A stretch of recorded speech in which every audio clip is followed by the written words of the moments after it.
Welcome to the Chesapeake Today Show. It's your Executive Director, David Liu. And Candace Montgomery, Director of Life Enrichment. Well, Candace, we have breezed through the first 4 months of the year. Where did April go? I don't know. Oh my gosh, where's those April flowers? I saw some. Yeah, Maybe some showers. definitely some showers. But yeah, just a good month. And Easter is wonderful. Yes, very So, well attended. Yeah. Food was great. Service Yeah. was well attended. So. And just the end of the month had some very special things happening. Last week, quite a few things. So I don't know where we start on. We reflect on, I think it's noteworthy with Alice Boring Yes. and her Reminiscent. Yes, Reading and Reminiscing Club. And, it's just a passion that Alice has, and God love her. And, that day we had a marketing event, and we tried to help. Hey, we'll be fine. And the team quickly turned the room. And then your close colleague, Brenda, Yes. program. Oh my gosh. The pictures and the setup and just the detail that she put into the time of, really taking a snapshot of her life was almost 2 hours. Yeah. Well, and of course, Alice first tells Brenda, well, you got to fill an hour. And Brenda was a little nervous about that. She didn't think it was going to be possible. Yeah, right. I know. Yeah. And it was well attended. I would say, if I had to think back, at least 50 people in there, I would say. It's like that horseshoe went 3 deep, plus other chairs were In filled. the back, yeah. And of course, Brenda had the beautiful display, which you would only expect from her. And she had some games, and there was, of course, some things that folks could redeem in the gift shop. So she was trying to build that Always revenue marketing. too. So just one of many events, but just, it's sort of a cool example of just a sort of a inspiration of a resident. And how it's become something very popular and good. And just, I think you're obviously been so open to any ideas coming from residents and others. And just, if you have an idea, something that you want it to flow, I know you're always listening. Yeah, and Alice, I can think back to when that first started. It really started as a reading club to folks who maybe, eyesight impairments. And then it morphed into residents sharing their stories. And she's marketed it so well and has really transformed into what it is today. So it's amazing to see. Wonderful. So we had volunteer recognition and influencer event. Oh my goodness. Of course, with Mr. Jim Lewis being our influencer of the year and our amazing volunteers. And it was nice that he was able to have a special intimate dinner and then being able to come into the Chesapeake room for those larger remarks and thank yous for our amazing volunteers. Because we have so many wonderful volunteers who give their time. Yeah. So speaking of which, I know it came up in a recent conversation I had. I think it was at last week's Resident Advisory Committee, which is a sort of a group of residents looking at some of the financials and being an ambassador of just being able to talk with and learn how is the Lifespire doing and Chesapeake doing. But it came up a question of us continuing reminding residents, how do they record their volunteer hours and what justifies the volunteer hours? Yeah, so I've had folks ask me questions. If I go around and drop off newspapers to my neighbors, does that count? Yes, I think it does, because you're really doing a service for the community, a service for your neighbors. So I like to tell folks, there's cards that you can fill out that are for every time that you do something. However, majority of our residents do so much through the month that I've said, just give me a monthly report of your hours and I can just kind of do like a dump of hours into our system.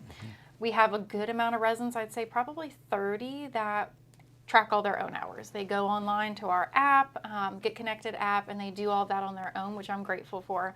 But we have a good solid maybe 30 residents who also turn in those cards or those monthly reports. So they'll just send me an email and say, hey, here's what I did for this month. And then I'm able to go in and put that into our system. Good. So what I'm hearing you say is that volunteerism can be doing helpful things here within the community. Yes. Volunteerism can also include volunteer hours they may do at the Living Museum or most Mariners or whatever, or the hospital. Yes. Some of the things you maybe have done all your life, perhaps even volunteerism, things you're doing coordinating at your church. Yes. So there's so much ways of qualifying for volunteer hours. Then you get into capturing it, and give me just a little bit more on that app and how do they get that connection and set themselves up if they want to record their own hours there? Yes, if they want to record their own hours, they can let me know and I can set them up an account. Then it's similar to eMenu Choice. They'll get an email that prompts them to log in. Once they logged in, they'll see different opportunities is what it's called in there. So it could be committees, it could be community outreach. There's the boutique in there, there's resident services, all different opportunities that you can say that you're interested in and then chart your hours. So yeah, there's really, and if there's an opportunity that you don't see there that you do, we can add it. We can add different opportunities. And then if they want to do it, is there a specific form if they prefer paper, or you mentioned some do a card? Yes, so there are cards down by the cubbies, Okay. by our volunteer box, and I'll have a handful of folks who like to do it that way. A lot of residents just send me an email with, here's my hours for the month, and I'm able to put those in, or they'll type it out, write it down, kind of any way we'll take it. Yeah. Well, I think at the Resident Advisory Committee, and even some of you have seen as we've shared some data, some metrics of comparisons, that some of our sister communities were really tracking a lot of hours. And I think in the competitive spirit of the Chesapeake, we're like, no. We need to pump up our volunteer hours just like we pump up for Parkinson's. Yes, exactly. Because we definitely have a lot of you who do things and we just don't get due credit. And you may say, so why are we going to this tracking? What's the purpose? And I think the first thing, it's because it's the right thing to do. Right thing to volunteers. If it breeds more volunteers, then great. I think that's the bottom line. But the other reason is it could come at some point in the future where for governmental reasons, regulatory reasons, we have to justify our tax-exempt status being a not-for-profit. And if we can show the amount of good that we do here within the community and within the peninsula, it could save us a lot of dollars if it's ever challenged. Yeah. And that's just something that looms over us. So many nonprofits have taken beyond social accountability to tracking volunteerism because your actual worked hours could save us in taxed dollars. Yeah. So that's why it's so important. And I'm just sharing with you, we're talking our tax exempt status is well worth, it probably saves the Chesapeake, could be as high as $500,000 a year. Wow. So anything we can do to keep our tax profile down, to benefit from our sales tax exemption, as well as the low cost of financing we get whenever we do big capital projects, it's worth tracking the hours. Most definitely. And I think that's a huge education piece that I know Jody did last month at one of Leslie's, Chesapeake Living segments. And I know they have plans to be here at least on a monthly basis to just create more awareness and that presence. Because that's what I hear from residents. Oh, well, I'm just doing this out of the goodness of my heart, but I don't really want to have it reported. It's like, well, there is an option, I will say, on the app that you can do something anonymous and you don't have to have your name attached to it. So if you even just let myself know, I can put in a chunk of hours and it doesn't have to be tied to your name. So that's worked out for some Very folks. cool. Wow, we're still just in last week. I know, we haven't even gotten to And we had a fair. Yes. And a state fair with That's first right. responders, yeah. which I love. I think our relationship just in the past few years has just flourished with them, and I love to see that because they really look forward to coming here and they have a lot of fun when they come here, just engaging with residents. And I love that this is just that next step, not just the breakfast and the cookouts that we've done, but now combining two of those things where they can take part in games and things of that nature too. Yeah. So and just the opportunity of not just our safety professionals being here, but for residents and team members getting out and engaging and being together. We've been blessed with some recent beautiful weather here in the spring. So just a neat event. And I know we got others in the near future coming up, so the whole summer months will be filled with a lot of fun things. We have maybe the 1 or 2 months right after Christmas at the Chesapeake where we take a little breather and then it gets right back into the cycle of our annual things, which is exciting. So I guess as we enter into the first full week of May, what do you want to share? And out of the gate, Cinco de Mayo. So Fitness is doing something fun where at 10:15 we're going to have our Zumba Gold class, but in the Chesapeake room. So you have a little bit of exercise time, and then right after that, probably close to 11, is going to be shake, sip, and dip. So we're going to have some mocktails, some chips and salsa, some healthy options there, and just a time of socialization. So that'll be a lot of fun, and we're looking forward to that. And I know Culinary has some things planned for a special menu that evening as well. Then 2 p.m., Donna Nicholson is going to be doing Color Your Life craft class, which is really really successful. Folks are having a really good time in her craft classes, and it gives her that creative outlet that she's been looking for too. So I'm pleased with that. So that's at 2 p.m. Creative Arts Studio. Hand Chime still going strong. They have their practice at 7 p.m. And then moving into Tuesday, ooh, this is a good one. 10 a.m. lunch trip to the Virginia Diner. We've talked about this before. You haven't checked out the Virginia Diner, I have you? not. And where's it located? Wakefield. It's a drive Okay. out, but it's worth the trip for sure. Then 10 a.m. you have casual conversations with the Yorktown folks in the Chesapeake room. Bible study 10:45 in the Explorer room, and then the whole week is Teacher Appreciation Week. So this was something that we started, maybe a year or so ago, and folks just really got into it because we have a lot of retired teachers. So we're going to do at 11 a.m. right in front of the cafe, a Teacher Appreciation Day giveaway. So it's a small little trinket just to say thank you for all the work that our wonderful teachers have done of giving back to the community. 2 p.m. bereavement support group in the Harbor Room. And then 7 p.m. we have our Scripture on the Silver Screen, the movie of Ruth. That should be interesting in the Chesapeake room. Mobile library on Wednesday, 10:30 a.m. right in front of the cafe. And then speaking of social accountability, 11 a.m. we're doing some CHKD care packages. So we're going to be packaging up for their oncology unit. So we'll be putting those together and then a later delivery date over to Norfolk with residents. So it's 11 a.m. in the Chesapeake room. Basic and Intermediate German at 3 p.m. with Uwe in the Explorer room. 7 p.m. we have a movie entitled Awakenings in the Explorer room. Thursday, that's the 8th, we have Catholic prayer service, 9:30 in the Harbor room. Then 11 a.m. there is a trip to the Hunter House Victoria Museum in Norfolk. That sounds very interesting. I'm not familiar with that one. Leaving from the Hampton entrance. Card class at 1 p.m. in the Creative Arts Studio. And I'll put a plug here too. I just want to make sure residents know that you can sign up for these craft classes. They've been really popular, and we're kind of before we couldn't get people into the craft room, and now we're having a hard time filling we don't have enough seats in there. So make sure that you sign up for the dates that you want to take part in. We do our best to accommodate for folks who drop in, but there's a lot of work that the instructors put in ahead of time prepping for the amount that they're expecting. So just want to mention that. So that's at 1 p.m. 2 p.m. Casual Conversations Newport. So you're going to be busy this week in the Chesapeake room. 2 p.m. is hymn sing. So those two conflict with each other, don't they? Too bad we're on air, but we'll get that sorted out. Yeah. Then 7 p.m. we have Lyle and Linda as our entertainment in the Chesapeake room.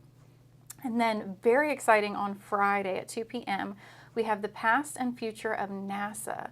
So David Melroy's daughter is going to be here in person. Really? Yes. That's incredible. Isn't that amazing? Yeah. So 2 p.m. in the Chesapeake room, and she was previously the deputy administrator. So this is going to be really awesome. I think very well attended. We originally thought that she was going to be more zoomed in, but she's actually able to be here. Might as well visit Dad too, right? So I know Mr. Melroy is really excited about that. Well, with Pamela, and again, if you haven't heard the story, I had the privilege of David coming and speaking to a Rotary group. Yes, and I was there for and that. educated yes, us. Yeah. And he talked about sort of being the humble father of a NASA astronaut. Because when you Pamela, and really all three of his children, his two sons and Pamela, he's so proud of them, and he should be. Their careers have been unbelievable. And Pamela, the girl, probably exceeded brothers, even though one brother is a colonel, and the other brother is a CEO of an organization.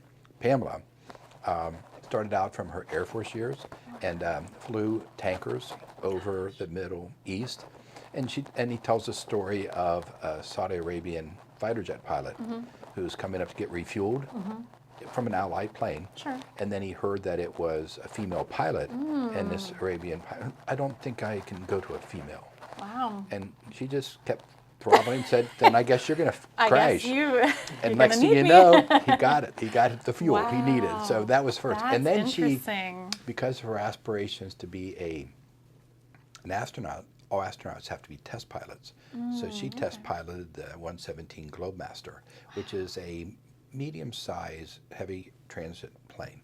Very capable. So she had to test pilot and make sure it became worthy, and now in the fleet of the Air Force. And then not one space shuttle mission in the space shuttle, but the second one she was the captain. So this woman has been in space twice. It's And amazing. as Dave will say, well, she was just a humble truck driver. She was just driving this thing up to space, delivering components to the space station and helping to build it. But she was just a truck driver, and then she'd come back and land at Cape Canaveral, and her husband would pick her up at the end of the airport, and they'd go home. I mean, Just normal nonchalant, everyday life. You know? nonchalant, so funny. Oh my gosh. But so I hope I'm getting you enough curious, and I hope we've Yeah. got her set up in a Chesapeake room. Yeah, she's in Chesapeake. Mhm. Because yeah, it's going to be full house. it I'm will be sure. a full house, Yeah. and if I'm giving you any reason to go, for a Yes. period of time, she went down and she helped out and led the Australian Space Commission. Oh wow. And President Biden had asked her to do that. Hmm. So just some real Wow. interesting things to learn about her. That's And fascinating. you know, just it's our resident stories are immense. Your children and other relatives or friends you have been so impressive, and I just always say they've formed this incredible world we live in, Mm-hmm. and I'm so grateful. Yeah, and just So. I'm sure Mr. Milroy is just immensely proud, just as a parent, but also being able to share a memory Yeah. with her in this way Yeah. too. It's so unique. In his apartment, there's a photo in her spacesuit with 3 other astronauts who were all inducted into the Astronaut Hall of Fame at the same time, which is quite an honor. Yeah. One of them is Senator Kelly Okay. out of Arizona, Yeah. who has a very interesting history himself. But yeah, maybe to promote, you have to get a picture of that would be neat. poster Okay. and say, here's the gal coming to talk, and Yeah, here she is in 'cause her I- Hall of Fame. And then, of course, you go in his apartment, you'll see his hanging space station. So he has a space station that she helped build, That's a model fun. in his apartment. So just neat things to learn. That's awesome. Yeah, yeah. So Amazing. Yeah, yeah. that's going to be, I agree. I think it's going to be a packed house just Yeah. of our residents who have worked at NASA Yeah. at some point or another, or their children are there. So Yeah. it'll be good. So I just, Oh, go I for say it. this, and I just have to just sort of just put out there because I think your residents will appreciate this. It's amazing what's behind our 376 doors. Mm-hmm. So we have 376 homes here. And the lives, the Mm-hmm. people, your connections, it's amazing. That's why we keep on saying, help us fill the cabinet, help us fill the Yeah. Tides Lounge, Right. help us with stories and programs like this.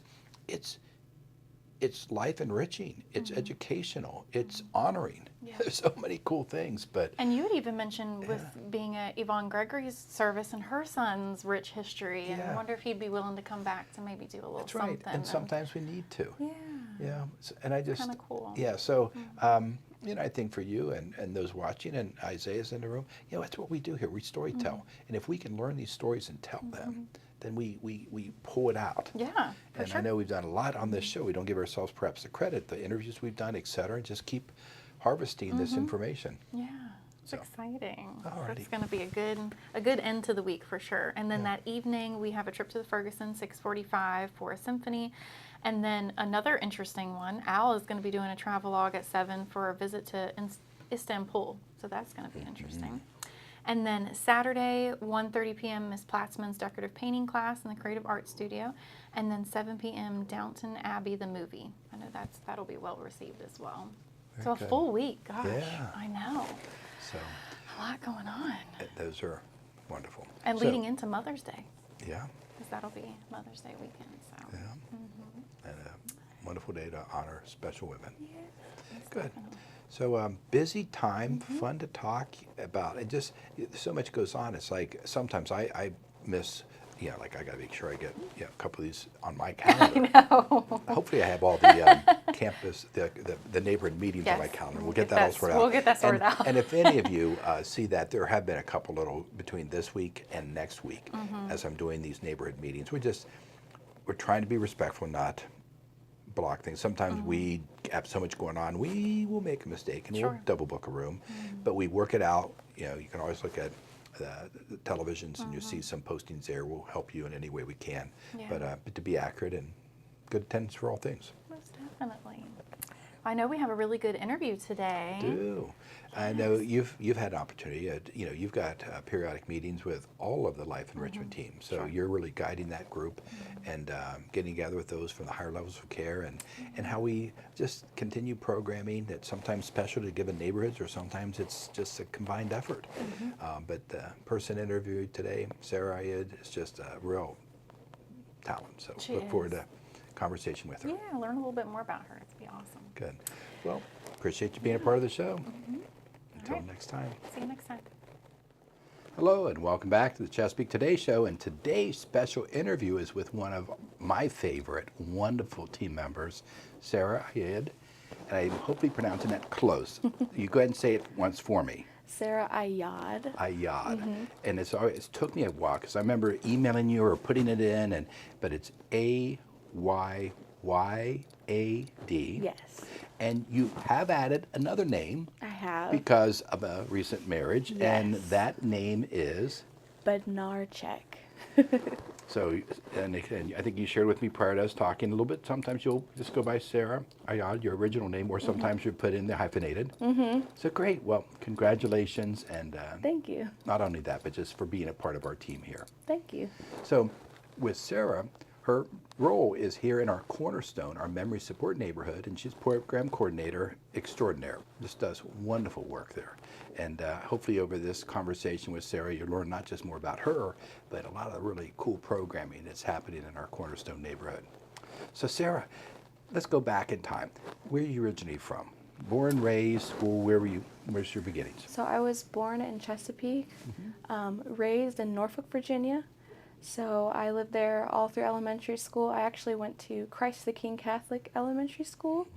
And then I moved in about 5th grade to Chesapeake, where I went to Deep Creek Middle School and then graduated from Deep Creek High School. Very good. And since high school years, additional education, work experiences, where's your travels been? So I've stayed in this area. I am a 757 local at heart. So I went to ODU, Old Dominion University, go Monarchs, and I studied speech pathology as my major, and then my minor was special education. Very good. And out of college, first job, first career steps, what were they? So I started actually when I was in high school through college as a care attendant. So pretty similar to what the home care aides do here. I would go in homes for children mostly and work with them one-on-one, take them out, appointments, daily care, things like that. So from that experience, give us a little bridge between there and then coming here and arriving on our door. So from being a care attendant, one of the people I cared for was my little brother. And all through, I went to graduate school, and I started at ODU as well. And I started to train in behavior therapy. I did that for about 3 years, where I would go in homes with children who have autism or other kinds of special needs and work with them and their families for kind of social, behavioral, communication skills. And then I went into, of course I did like caregiving on the side and things like that, but I really, at that time, I wanted to study speech pathology. But my brother at the time became sick. He developed bone cancer. So I took a pause on school for a while and became a caregiver. And then after a few years of him fighting cancer, he unfortunately passed. So I decided to kind of take a break from working with children and really think about what I wanted to do, because I knew I wanted to help people, but I just wasn't sure if I would be able to work with the same population that I was. And lo and behold, I saw an opportunity to come work at the Chesapeake and work as the memory care program coordinator, and I took it, and it's been really, really incredible, and I'm so glad that my journey brought me here. We are too. We are too. So when did you join us? What point in time? 2023, October 2023. So soon you'll be into your second year. Yes. You're 1.5 in. Yes. And amazing we didn't get Sarah on this program before now. She's just been really busy. We heard a little bit about family life. Thanks for sharing about your brother. Oh, thank you. I'm sure that was a challenging journey. And, I've been fortunate with my sisters and their health and even their kids. But there's many who have witnessed that Right. loss. Right. And for you to be able to talk about it and just help you be better and still remember him, that's special. Absolutely. I think having that loss helps me connect to families, especially in memory care. A lot of resident family members are facing a lot of grief and loss on some certain level with the diagnosis of Alzheimer's. So I think it gives me a different perspective to be able to connect with family members. And it really, I mean, my brother motivates me to keep helping and doing kind things every day. He was a big proponent of being kind. That was one of the sayings he always said, was be kind. So, Yeah. That's let it live on. yes, Wonderful. absolutely. Fantastic. So, program coordinator, which, although your title, I know by personal observation you do so much more. So, why don't you go ahead and just share with the residents a little bit about what your job entails? And I know no day's the same, but maybe we can sort of talk through a day. Yeah, so I would say on a typical day in Cornerstone, I come in and I say good morning to all the lovely ladies and gentlemen. They're usually eating breakfast. Check in with all of the nursing and care staff, get an update on how everyone's doing, and then I write out on our whiteboard what the plan is of the day. And primarily my focus is creating and implementing programming on the floor in Cornerstone. So a lot of that varies. It can be anything from writing letters to certain staff members or for holidays to like we write to the local oncology clinic. Sometimes we write to local veterans.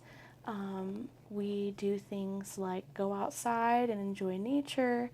A lot of the things we do together revolve around, I call it cranium crunchers, so keeping that brain and mind moving and going, crossword puzzles, trivia games, even bingo, which is a really good brain exercise.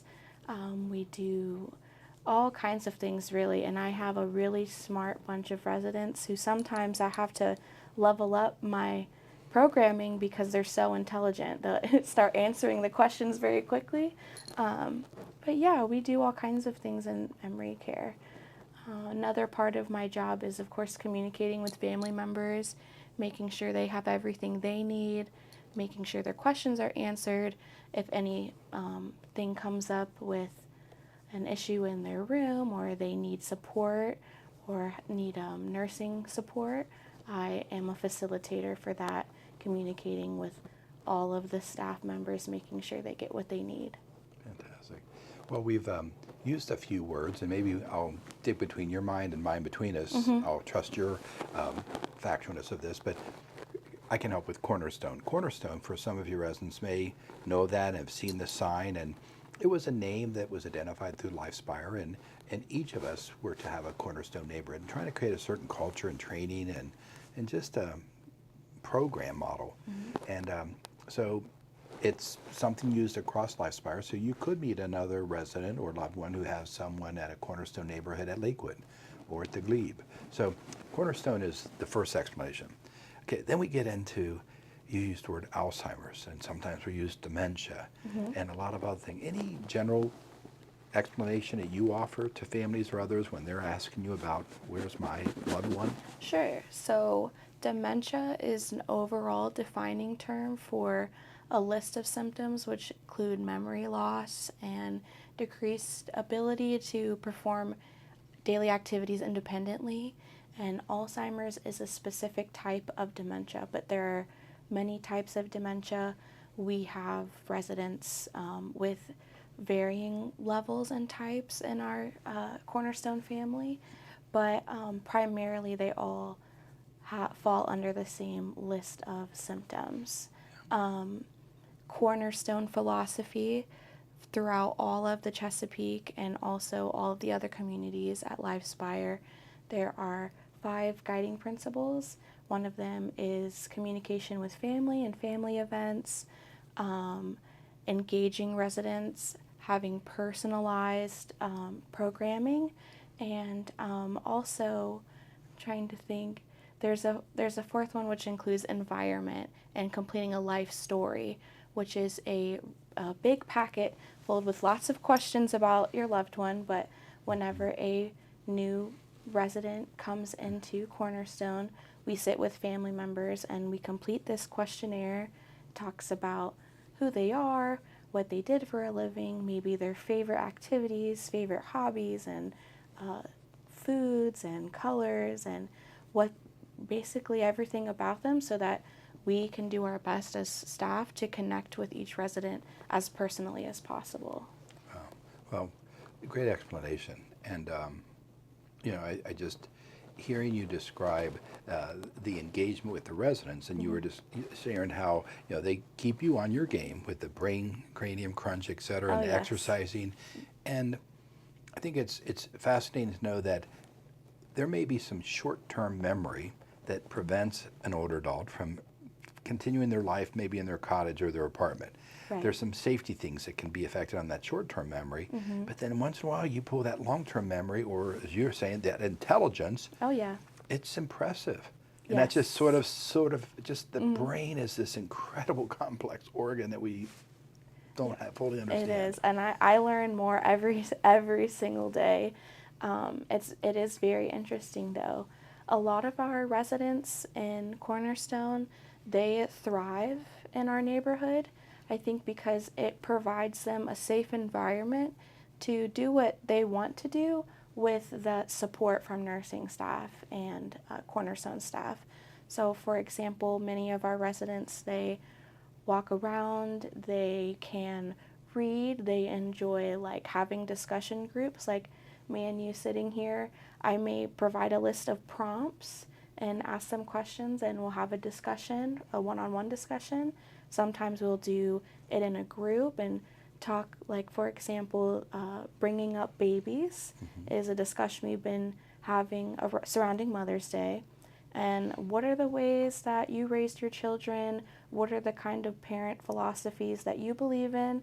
How is it different than how you were raised? And a lot of them have a lot of really good input and a lot of wisdom. I'm always getting a lot of wisdom from my residents.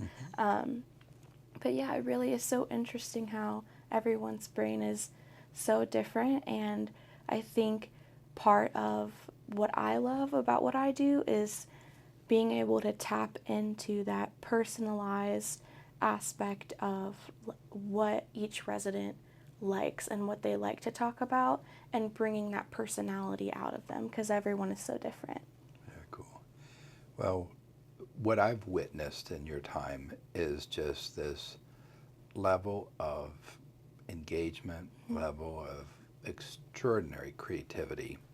And I'm just going to pause there and say one area of creativity is what you've done in sort of a special room, that you also have an area that you can help guide people from that location. So why don't you tell us about that special room you've created and what's in there and what do you call it? So we have a solace room. Is that what you're referring to? The solace room is a sensory-friendly room in Cornerstone, and we have a really big projector screen on the wall where we will bring in residents and have Bible study.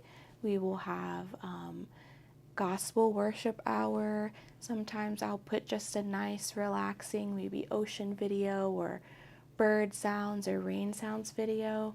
And it's a really calming room. So the lights are dim. There's always music playing usually. We have sensory toys and boards on the wall. So what a sensory board is basically a board full of trinkets. We have like locks, fidget spinners. One of them has a bike horn on them, but it's really just something for residents who have worked with their hands in the past, or residents who need something to do with their hands to be able to come in and play with those things on the wall. We have very tactile experiences in there, so different kinds of cloth and materials for residents to touch and feel. There's also a whole back wall that is very sensory. It's very tactile with bumps and ridges, which residents enjoy. And yeah, I have also my little desk in there, so I utilize that room a lot for one-on-one time with residents. We'll come in there and lots of them receive cards from family members, so will sit in there and read the cards and then write letters back to their family members. We will do scrapbooking in there, and it's really just a peaceful, calming, relaxing space for residents, and also sometimes staff members too come in and just relax during their break time. Yeah. Well, I think the residents hearing you Mm-hmm. feel relaxed. They feel extraordinarily impressed, Mm-hmm. and with all that you know and share. But you know, just if I was an older dog in this solace room, helping me to take an edge, whatever, off between your presence, these things that I can touch, feel, and do, and see, and hearing your voice, I'm already relaxed. You know, my blood pressure is probably down around 10 points, so you really have quite a gift. So I just thank will you. honor that. That's wonderful. We've got a courtyard area.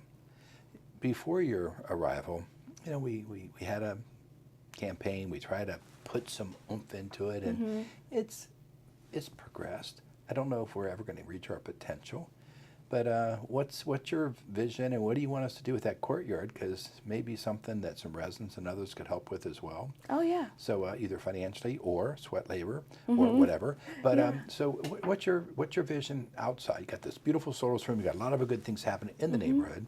How about that outside space? So the outside courtyard, we do have 2 large garden beds out there, and every year so far, every summer, we have planted tomato plants, basil, rosemary, just simple like vegetables for residents to be able to water every day and to grow. I would love to see more accessible pavement out in the courtyard. Also, I think more accessible seating, which I believe is on its way in the future through the renovations in healthcare. I would love to see more group seating. A lot of the seating in the courtyard, which of course we always work with what we have, but I would love to see maybe benches, longer benches with cushions that aren't so low, a little bit raised up so that residents can sit down and get up safely, independently. But yeah, I think those are some of the things I would love to see in the courtyard. It has a lot of potential.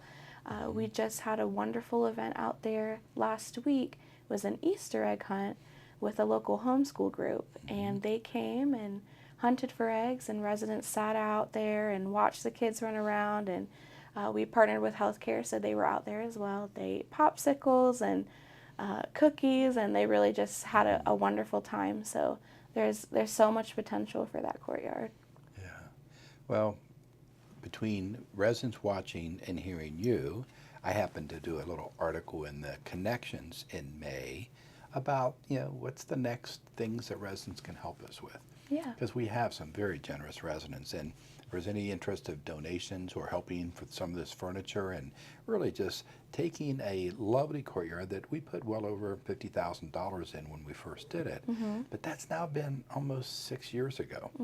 And now that we're in there and getting such great use out of it with your vision and your energy, it's like, how else can we make it even more successful for you and for the residents? So I hope some people hear this and just know it's a great opportunity and some things we definitely want to do. So exciting.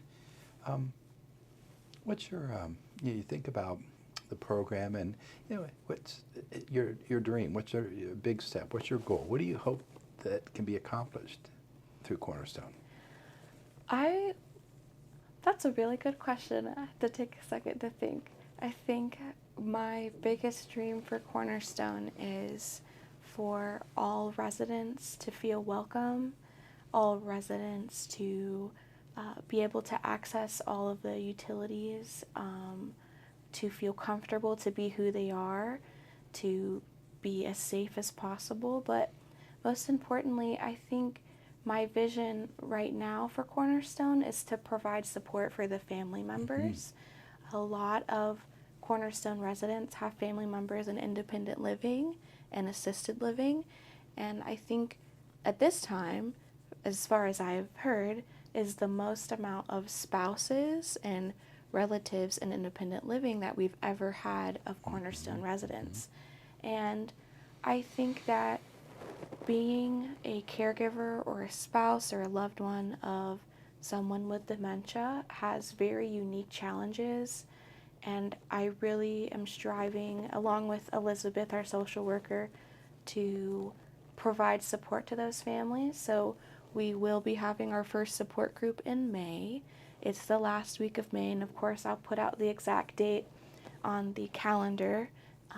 But I think that's my biggest goal right now, is to provide support to those family members, because they deserve support, and a lot of them have been caregivers for a very long time, and as someone who is a caregiver myself, I know it can be very challenging and tiring, and you know, they care so much, and they love, I mean, everyone loves their family, they love their spouse, so I think that's something that we're really trying to focus on now, is providing that support and that community within the Cornerstone community.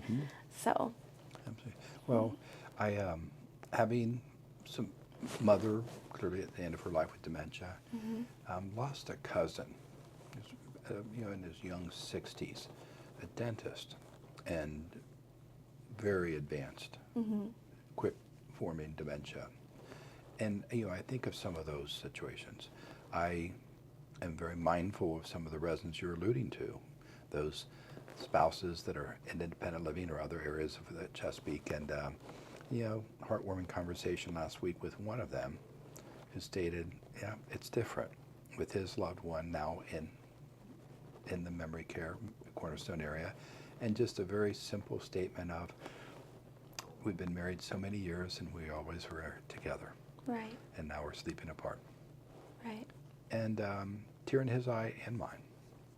And just very fascinating to process that. You know, I just so complimentary of the team, and whenever I go into Cornerstone, it's just it's a special environment, and I know that the environment is only special because of the people, and you're a huge part of that. So it just you need to feel good about what you accomplish and what you do. Thank you. So the final lighthearted question is this: what do you like to do for fun? What are some of the things that you're doing, because you have got to take care of yourself? You're so good Right. with taking care of others. Yeah. So what do you do? I love to be outside, so on my off time I go on like walks or hikes with my dog, and my spouse will go to the dog park. I love going to the beach and going fishing. Of course, I am a really good fishing supervisor. I don't put the worm on the hook or take the fish off, but I can cast a reel and pull it in. Yeah, yeah. So we go fishing often at Ocean View Pier. We have a membership there. Okay. So usually if I'm not there, I'm spending time with my little sister, taking her, she's 12, so her and all her friends, I take them to Busch Gardens, or we'll go to the trampoline park, things like that. I just like being outside and spending time with family. Very cool. Well, those are wonderful things, and both giving back, rewarding, and fulfilling for you. That's fantastic. Well, I think we could probably put another show together with this young woman. But Sarah, you're impressive, and we're just so grateful you're part of the team. I think residents are realizing every day how blessed we are to have just such incredible talent, and you're just very dedicated. So Thank you. appreciate you being on the show with me today, and just Thank thanks for you. sharing. And we'll be doing this conversation again, or even more important. I just know you have so much you can do in the educational area, Chesapeake University. I'm sure residents today would say, we'd love to hear more from Sarah just to learn. Because we all want to, how do we keep our skills sharp? How do we do that brain exercising? You know, Dacom is still with us, but what's the future? You know, we at one point in time, put something into Never Too Late as a program, but now there's a new future. What will that be? Right. And then I'd love to just have a conversation with you about artificial intelligence and Oh, and goodness. how that could work, because things that I've been, even just in a recent week, doing, thinking about that storytelling and that information you're retrieving and what AI could do to that, to put so much together for both residents, staff, and families. Yeah. So really great stuff. Super. Well, thank you for being a part of this show. And again, Sarah, so happy you're with us, and thanks for being here. Thank you. Have a good week.